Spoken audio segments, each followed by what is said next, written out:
Herzlich willkommen wieder an zur neuen Folge FC Basel Karrieremodus, und es ist mir ein Missgeschick passiert, und zwar habe ich letzte Folge nach der Folge gerade Arsenal Karriere wieder aufgenommen, für was vorgestern rausgekommen ist. Das Problem ist aber, ich habe nicht gespeichert, und jetzt sehen wir vielleicht da, ich habe nachher spielen und habe gegen Lausanne beim Simulieren verloren. Der einzige Sieg, den sie haben. Und Gates ist natürlich dann auch im letzten.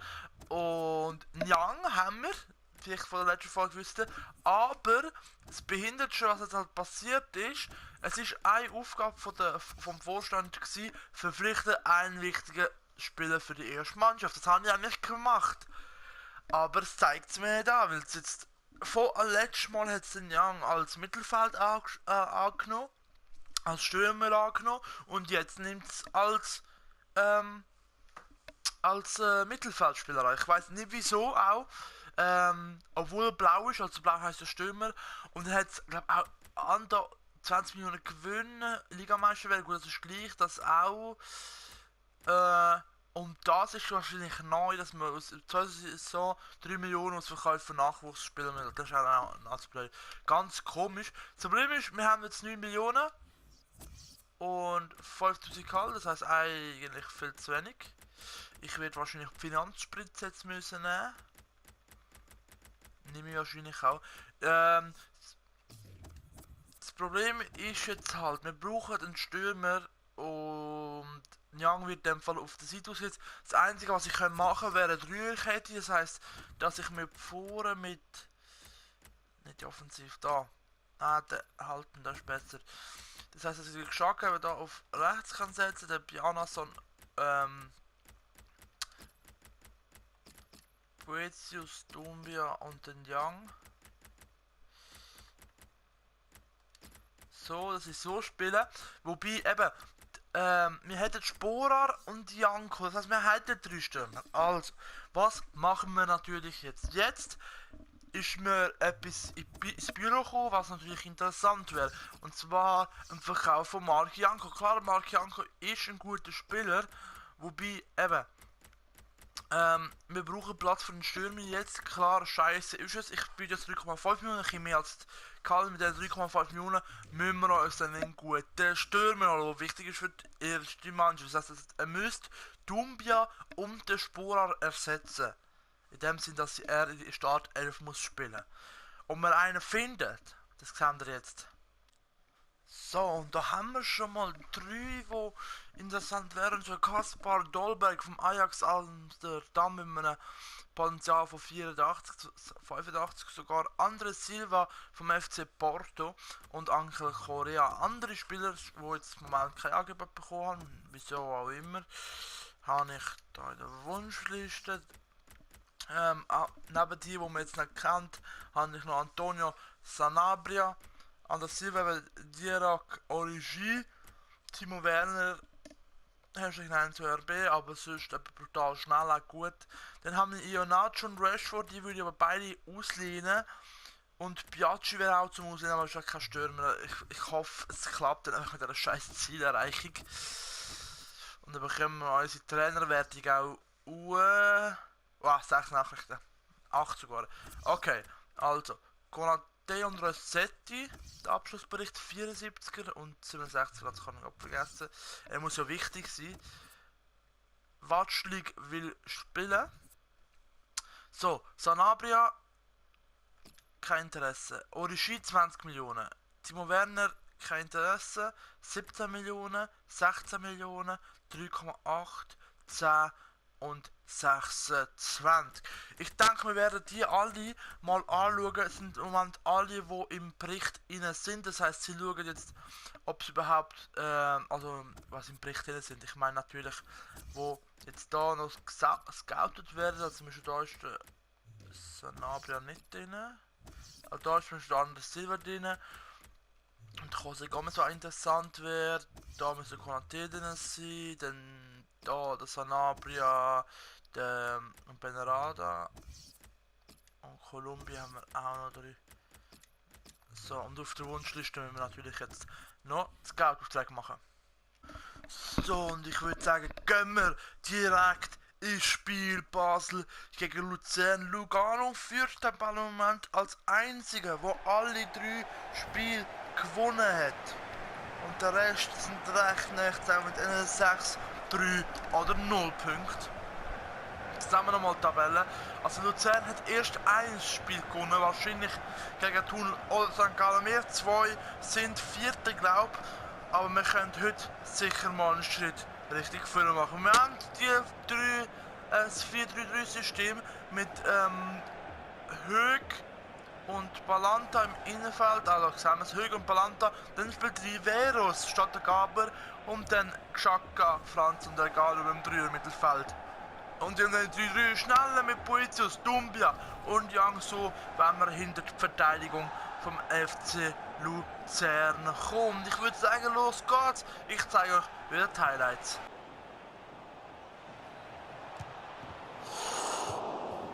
Und Luzern geht mit 1 in Führung. Ich kann sagen, das ist doch nicht möglich, aber das ist schon in einem anderen Karrieremodus, den ich privat mache, immer das Problem, ich kassiere immer in den ersten 10 Minuten das 1:0 und der Watschlik sieht auch nicht gut aus. Also ich habe ab 2 Jahren als Goalie gespielt und ich weiss, wenn der Ball kommt auf die Seite, definitiv nicht in die Mitte, ist scheißegal was ist, auch wenn in der Mitte gerade keine Sau ist, immer raus.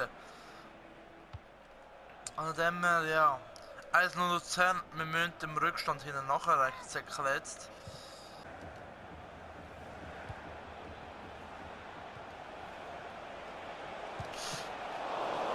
Wieder kommen sie perfekt durch. Wieder kommen sie echt perfekt durch und ich kann nichts machen. Also dort, was macht, was ist es der Höhe? Ich drücke voller Kreis und er geht nicht rein. Also Jungs, jetzt müssen wir langsam zusammenreißen, hä? So, warte, jetzt schnell machen Spiel. Was für ein Kopf ist das, die Dunja? Wir schwimmen im Moment. Zwar nicht gar wenig. Nein, schon wieder. Nimm doch den Ball, Watschlik. So. Das treibt sie immer raus. Jetzt vielleicht die Chance auf das erste Goal! Recht spitzer Winkel! Aber nicht schlecht für den Doumbia, 1:1, das Wichtige. Und das noch vor der Halbzeit. Recht spitzer Winkel, aber trotzdem findet der Ball den Weg ins Goal. Okay, jetzt kommt der Feldsport. Langsam. Muss den Weg zumachen, schafft es aber nicht. Und jetzt Hüka. Hüka, live vom Watschlik und Watschlik kann es natürlich nicht haben. Also da hat der Weilat die letzten 2 Spiele besser gespielt, muss ich jetzt wirklich sagen. 2:1 Luzern. Xhaka, abgefälscht den Ball. Jetzt von dem Winkel und der haut ihn hier! Der Captain! Eigentlich sollte der Galo der Captain sein, aber ich stelle es jedes Mal so ein, aber es ändert sich wieder. Puic angetroffen, Ball spielt zurück und Xhaka wieder. Schön, dass man einen spitzen Winkel hat. Zivo wahrscheinlich heute kein Problem. 2:2 und es hat nur 6 Minuten gedauert, bis Luzern wieder eingebrochen ist.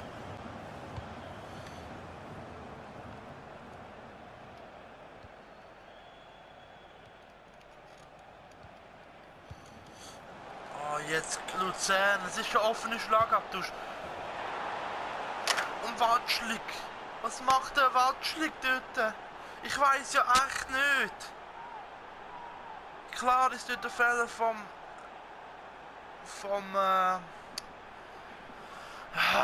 Fehler von der Verteidigung, vom Höhe vor allem, der einfach nicht ankommt. Aber der solltest du doch haben. Ein ganz lockerer Ball, also ich weiß nicht. Und jetzt kommen 3 offensive Leute mit dem Bua, mit dem Steffen und mit dem Sporer. 3-mal vorne, 3-mal Thema Attacke. Also ein 3:2 lasse ich mir gegen Luzern sicher nicht gefallen, wo die seit den 60 Minuten so spielt, wie es jetzt hier unten seht. Kriegt das Sarah am meisten auf. So, jetzt vielleicht. Delgado wird geschickt. Delgado dribbelt oder Costa aus. Und jetzt macht es der Captain. Und will den Ball aber jubelt lieber. Das klappt auch nicht. 3:3. Wiederholte Rückstand aufgeholt. Und jetzt einfach kein Goal kassieren. Lieber nochmal eins schiessen und nochmal die 3 Punkte. Da die Heiler und Luzern keins am Führen da. Jetzt der Konter vielleicht. Sporar. Wow, der Pass ist gut von Delgado. Sporar. Sporar. Sporar. Jawohl, im Nachschiessen. Im Nachschiessen macht er's.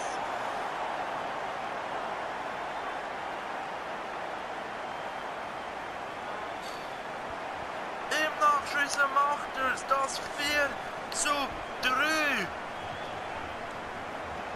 Da ist die Verteidigung wahrscheinlich viel zu müde gewesen mittlerweile. Wir haben 90 Minuten durchgespielt, kein Verteidiger. Also kein Wechsel bei Luzern bis jetzt, ganz komisch eigentlich. Und Sporar macht das 4:3, das ganz wichtige Goal. Also nur mal der Schlussspurt hat gezeigt, also wir haben ja auf totalen Angriff und trotzdem mal da vorher, falls ihr es nicht gemerkt habt. Oh, also ich muss sagen, ich bin seit einer Woche krank geschrieben, weil ich eine Bandläsion an der Hand habe, aber das Finger kann ich bewegen. Und teilweise nehme ich es einfach zu locker und jetzt habe ich auch die letzte Zeit so Vollgas müssen geben, also dann wäre, das geht, also tut nicht weh. Mehr einfach, wenn ihr wisst, was ich alles für euch mache.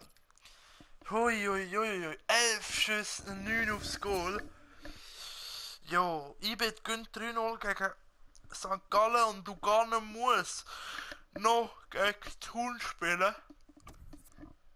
Wahrscheinlich ist IB höher als mehr wegen der Tordifferenz. Doch nicht, wir haben mehr Goal geschossen, viel mehr. Die haben auch noch erst 2 Gegengol bekommen. Heieiei, und Lugano hat Unentschieden gemacht. Oha, Thun erster Punkt gewinnen. Lugano den Punkt liegen und wir sind 1 Punkt hinter Lugano. Jetzt gehen wir gerade weiter schauen und schauen uns das Angebot an. So.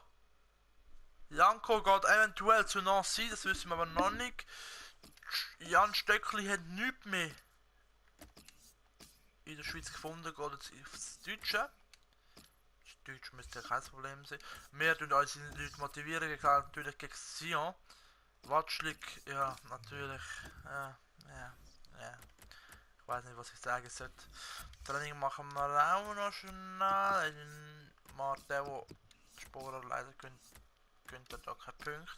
Dafür wird den Young, wo yes, der ist. Der hat Abschluss nur von was? Von 70, also das kann man noch sicherlich was verbessern. Hoffentlich kommt er auch bald auf die 80. Und mir ist gerade was aufgefallen. Und zwar jetzt weiss ich, Nikolic und Steffen steigen auf 65 und 75. Sehr gut.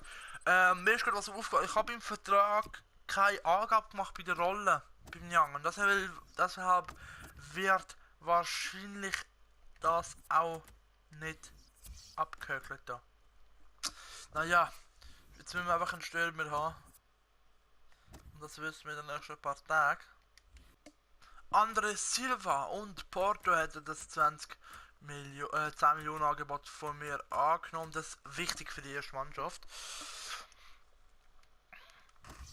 Und Liverpool genau das gleiche. Was ich aber nachher... Oh Gott, 90'000 will er. Mal schauen, ob es das möglich wäre. Müsste eigentlich schon gehen.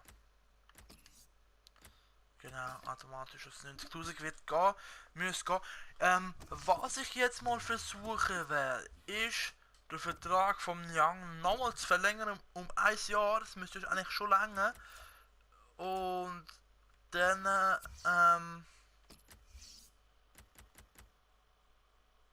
Vertrag auf das kann ich nicht machen.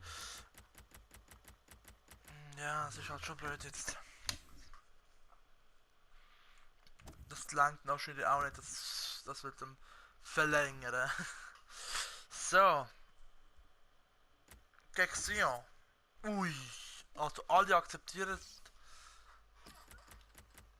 7000 Watt nur der Dolzberg, was eigentlich fast mein Favorit ist. Aber hier, der Rashford und Nacho wären auch brutal geil. Muss ich jetzt wirklich sagen. Auch eben, wir haben ja gesagt, wir werden dann realistisch bleiben. Wobei eben jetzt im Moment, wegen dem Scheiß, wegen dem Blöd, was wir eigentlich jetzt gemacht haben, können wir es leider nicht machen. Der will einfach 1000 weniger. Geiles, ich brauche einen 5 Jahresvertrag. Der will auch 1000 weniger. Geld, kein Geld. Und na. Janko geht nicht in dem Fall. Scheiße. Eigentlich habe ich damit gerechnet, dass er geht. Also jetzt muss ich ihn auf die Anfälle schon fast tun. Sonst kommen keine Angebote hier.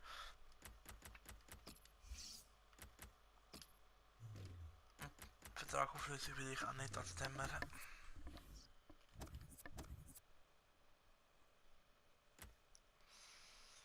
Uiuiuiui.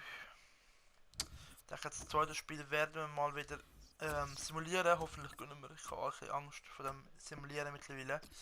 Weil es einfach recht gefährlich ist. So. Alle gut in Form, sehr gut.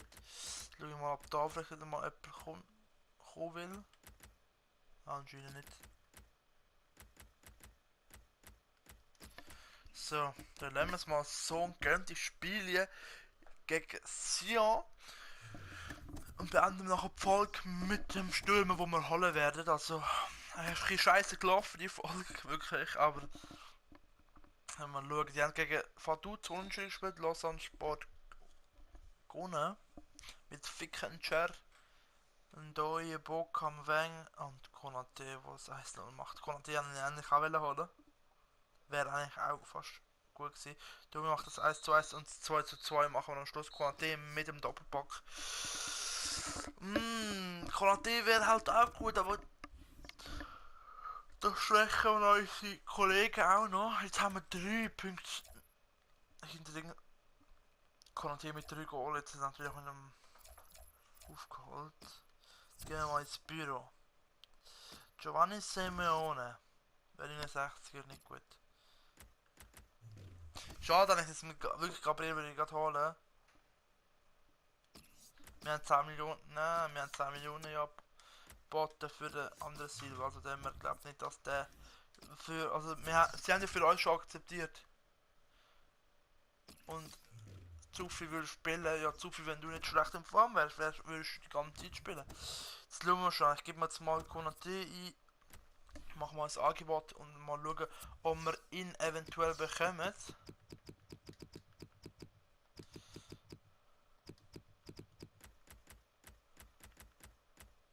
Muss er. Der ist schon 23. Der Vertrag würde auch auslaufen. Ich würde jetzt einfach mal. Was? 4 Millionen? So.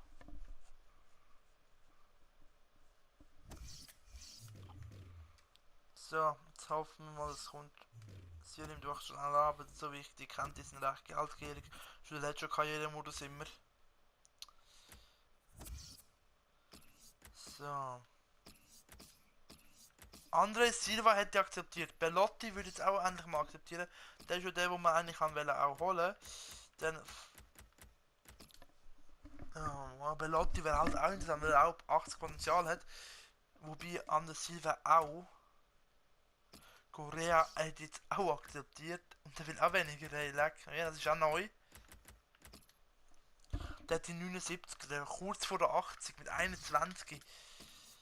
Nein, da warten wir jetzt noch.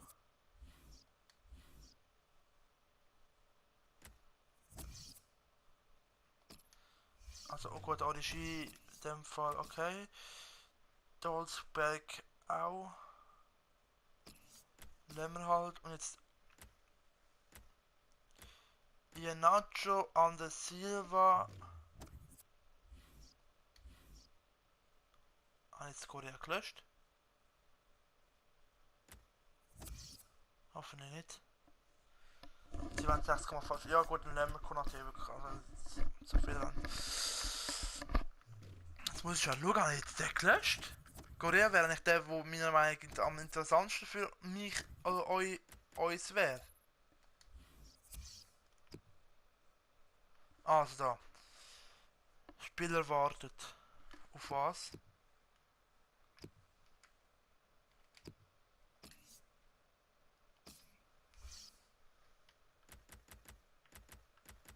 So.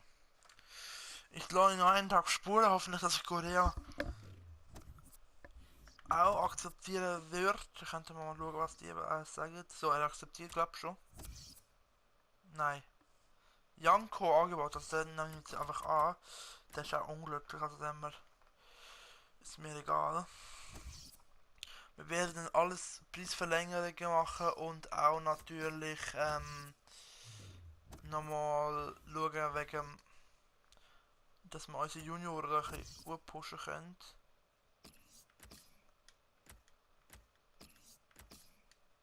Gut, wenn Korea nicht will. So, also, ich entscheide jetzt kurz, wen wir nehmen. So, also, der erste, der aus dem Rennen rausgehen wird, ist der älteste. André Silva.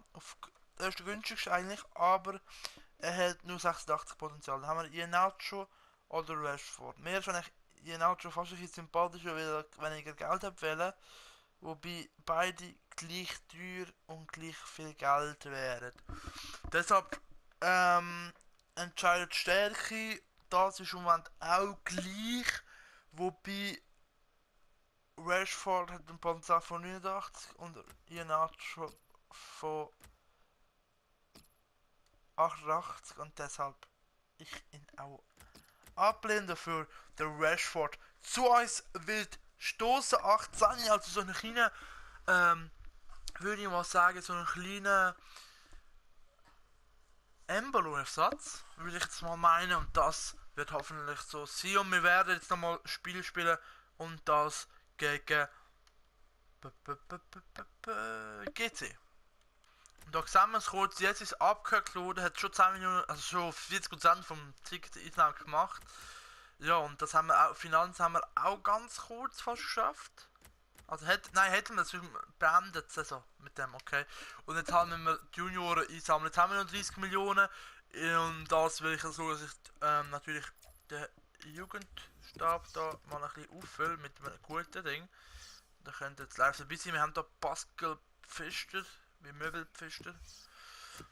Und vielleicht nochmal einen, der ein bisschen besser ist. Mach mal da mit Mats auf und jetzt vielleicht der schlechteste. Wer ist der schlechteste? 4-3, 4-3. Oh Gott, der ist ja Grifföfen. Gut. Also, der wird im Deutschen aufbauen. Der andere wird in Polen eins aufbauen. Nein, Italien. Ich bin Italien-Fan. Was Dinge geht, ich habe immer gut. Obwohl, eben, realistisch wäre natürlich Ägypten. Machen wir jetzt glaube auch. Jetzt warten wir, bis der Jonas Baumgartner wieder zurück ist. Ah, Spiel. So. Ja, es ist sowieso vorbei. Training machen wir kurz. Janko ist verkauft, das heisst, wir haben eigentlich einen Stürmer verkauft und einen geholt. Der andere ist jetzt verkauft worden, wir haben 4 Sterne und der wird Schweiz. Jetzt haben wir keine Schweiz, gell? Scheiße. Also dann wird der in die Schweiz kommen. In die kommende wahrscheinlich, oder? Mal schauen, also das wäre wenigstens ein 4-4, ein 4-3, ein 5-3 und ein 4-3. Also schlecht ist jetzt Massur da leider. Ja, was machen wir?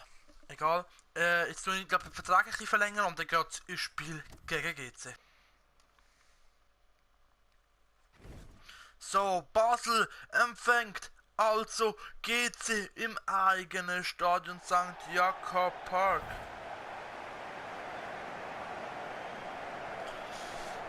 Es hat ein paar andere gegeben bei uns.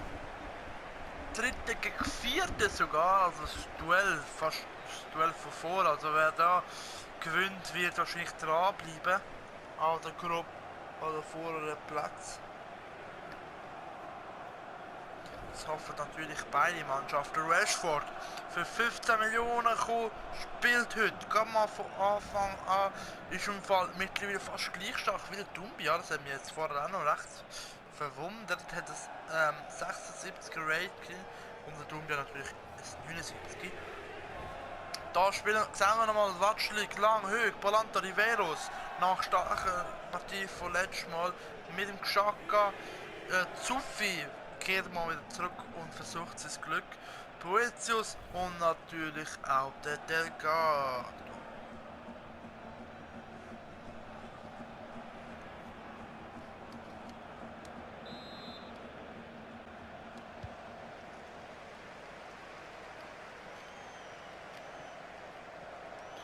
Boetius kann man mit der ersten Chance.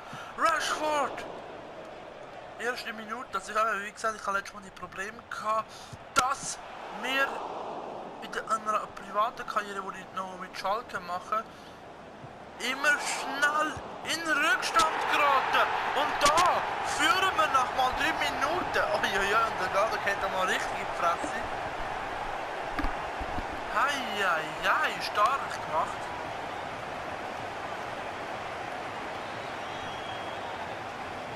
Richtig krass.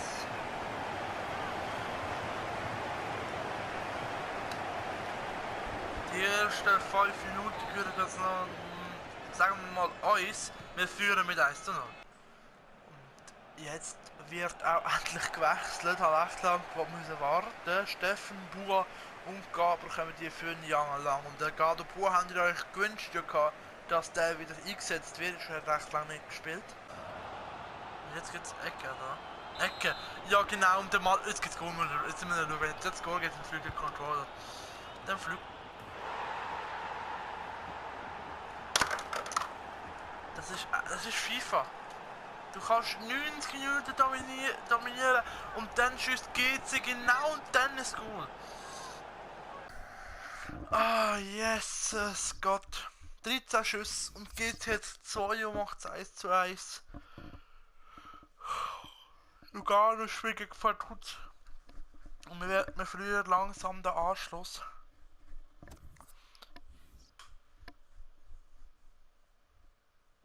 Ich spiele so einen Tag weiter, wenn wir wirklich die Tabelle auf dem neuesten Stand haben. Ich habe ja gesagt, ich baue ein Ding weiter auf. Aber da wollen noch auf die Rolle, weil ich kann auch immer ohne Rolle. Okay, und Janko weg. Mach jetzt nachher, jetzt gehen wir mal auf die Tabelle und wir haben 4 Punkte vor, also 5 insgesamt. Hei, also das wird knapp. Lugano noch mit keiner Niederlage.